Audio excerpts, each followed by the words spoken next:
이 새벽 우리에게 주신 하나님 말씀은 누가복음 24장 36절에서 53절까지의 말씀입니다. 누가복음 24장 36절에서 53절까지의 말씀입니다.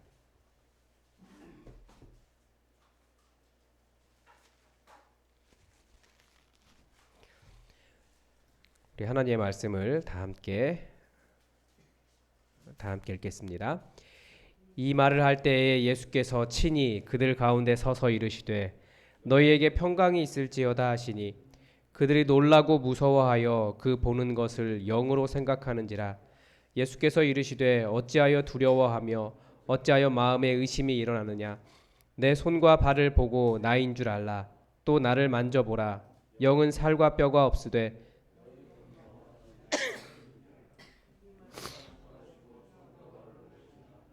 그들이 너무 기쁨으로 아직도 믿지 못하고 놀랍게 여길 때에 이르시되 여기 무슨 먹을 것이 있느냐 하시니 이에 구운 생선 토막을 드리니 받으사 그 앞에서 잡수시더라. 또 이르시되 내가 너희와 함께 있을 때에 너희에게 말한 바 곧 모세의 율법과 선지자의 글과 시편에 나를 가리켜 기록된 모든 것이 이루어져야 하리라 한 말이 이것이라 하시고 이에 그들의 마음을 열어 성경을 깨닫게 하시고 또 이르시되 이같이 그리스도가 고난을 받고 제3일에 죽은 자 가운데서 살아날 것과 또 그의 이름으로 죄 사함을 받게 하는 회개가 예루살렘에서 시작하여 모든 족속에게 전파될 것이 기록되었으니 너희는 이 모든 일의 증인이라. 볼지어다 내가 아버지께서 약속하신 것을 너희에게 보내리니 너희는 위로부터 능력으로 입혀질 때까지 이 성에 머물라 하시니라. 예수께서 그들을 데리고 베다니 앞까지 나가사 손을 들어 그들에게 축복하시더니 축복하실 때에 그들을 떠나 하늘로 올려지시니 그들이 그에게 경배하고 큰 기쁨으로 예루살렘에 돌아가 늘 성전에서 하나님을 찬송하니라. 아멘.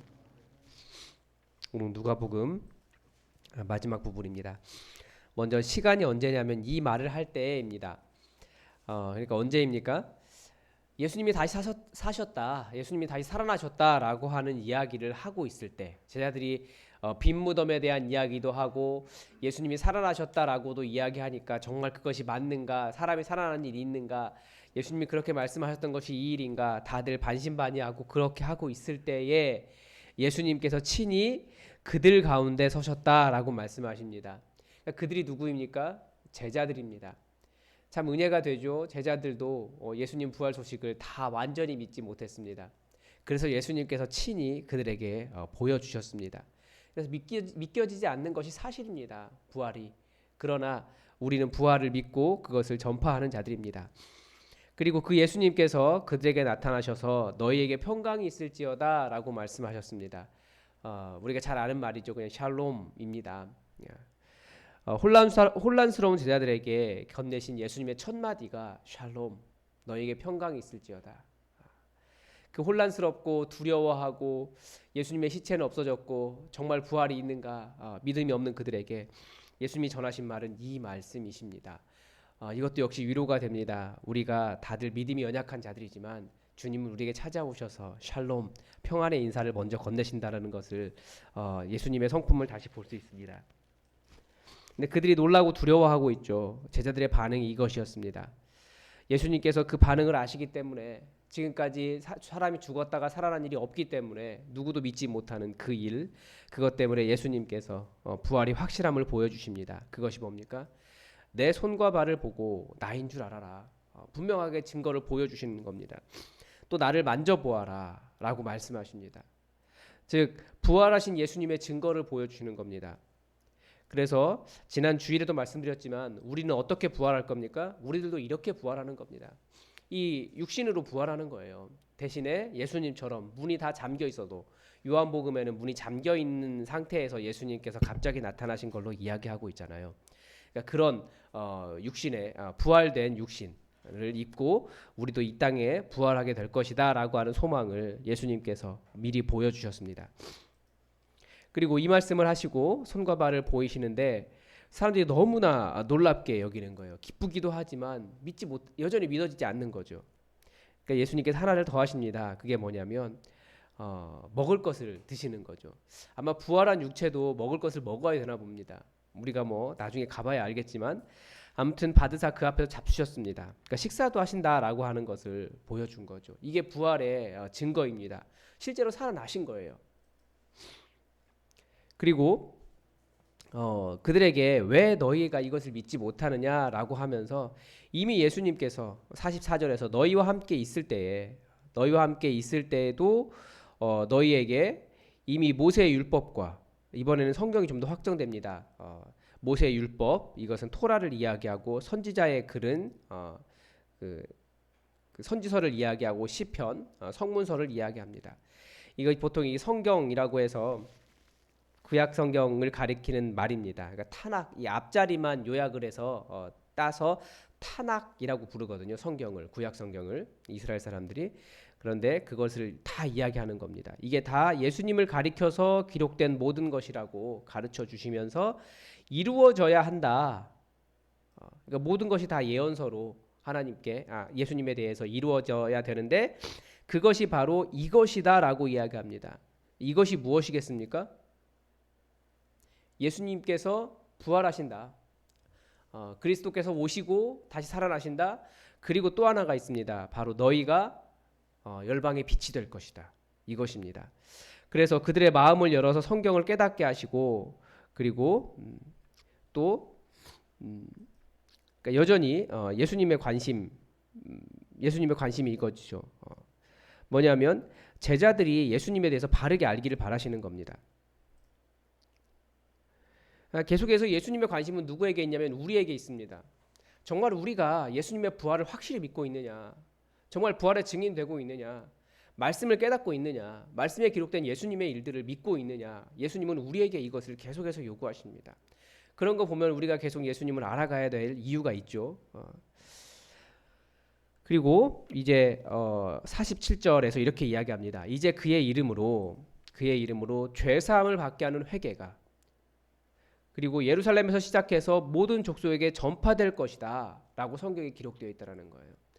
그러니까 성경에서 말하는 너희가 열방의 빛으로 온 세상의 빛으로 서게 될 것이다. 너희가 부름받았다라고 하는 이사야의 예언이 바로 예루살렘 너희 제자들로부터 시작해서 온 세상의 모든 열방에 비춰질 것이다 라고 기록된 것이 이 일이라는 겁니다.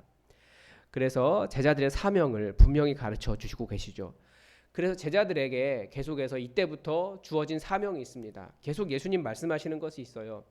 누가복음 다음에 누가복음의 저자가 사도행전의 저자와 똑같잖아요.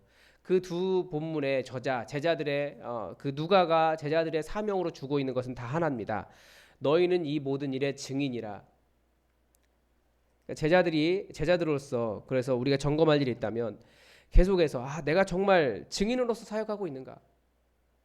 이 증인이라고 하는 것은 우리는 뭐 삶으로 이야기하지만 어제 우리 김상엽 전사님 사역하고 계시는 JDM에서 사경회를 한다고 해서 거기를 잠깐 갔다 왔습니다. JDM 요즘 선교단체가 대학 선교단체가 제가 선교단체 했던 캠퍼스 선교단체 IBF는 사실 굉장히 많이 위축되어 있어요. 제가 대학 시절만 해도 IBF가 제일 큰 단체였습니다. 뭐 캠퍼스에 한 200명씩, 한림대 200명, 뭐 강원대 한 200명 이렇게 됐는데 지금은 춘천 전체에서 20명에서 30명 정도밖에 되지 않습니다. 뭐 10분의 1이 아니라 5분의 1 수준으로 줄어들었죠. 이유가 무엇일까요? 제가 IBF 출신이기 때문에 IBF를 비판을 하자면 그렇습니다.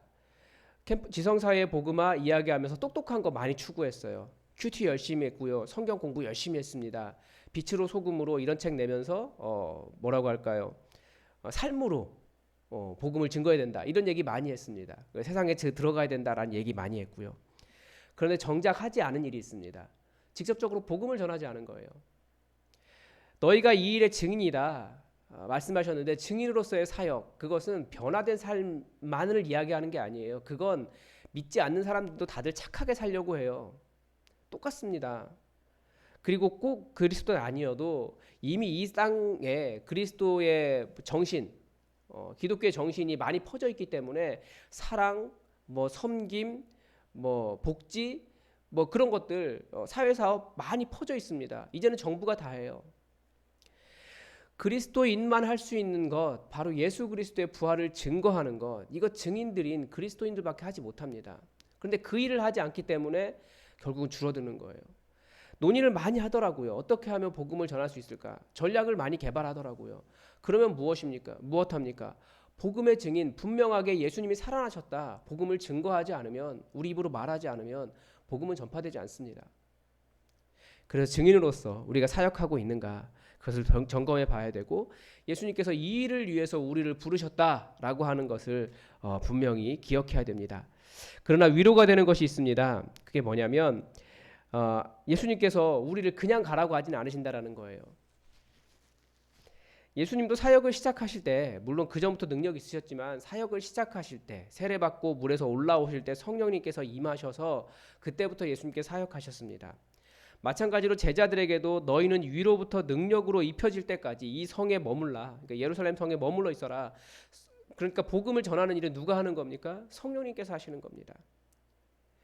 그래서 복음, 이 증인되는 사역은 성령님이 임하셔야지 가능합니다. 제자들도 이 복음을 전하는 일은 언제부터 시작되었냐면 성령님께서 임하시고 난 이후부터 시작되었습니다. 그러니까 성령님의 권능을 우리는 본다고 하면서 다들 어떻게 합니까? 기도원 가서 막 그 몸 떨리는 거 경험하고 방언 이야기하고 막 그러는데, 그것도 성령의 체험은 맞죠. 성령의 역사는 맞지만 기본적으로 성령의 가장 근본적인 능력은 복음의 증인되게 하시려고 임하시는 겁니다. 그래서 여러분 정말 복음의 증인되기를 원하십니까? 그러면 성령님께서 여러분에게 임하실 것을 기다리십시오. 기도하십시오. 기대하십시오.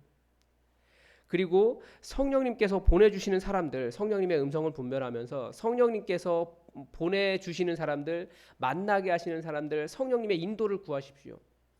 데살로니가 후서 2장 13절에서 그렇게 이야기하지 않습니까? 복음을 전하는 일은 성령님께서 하시는 일이 있고, 받아들인 사람이, 들은 사람이 믿어야 하는 일이 있는데, 이 두 가지는 우리가 못한다고요. 우리가 해야 될 일은 복음을 증거하는 일입니다. 성령님의 능력과 함께 복음을 증거하십시오. 그러면 제자들이, 초대교회 제자들이 보여준 그 사도행전의 역사, 이제 누가복음이 끝나고 사도행전으로 넘어가게 되는데, 물론 우리는 QT는 다른 본문을 하게 되지만 사도행전의 역사는 성령님께서 이끄시는 대로 그냥 그 제자들은 증인의 역할을 감당했을 뿐이에요.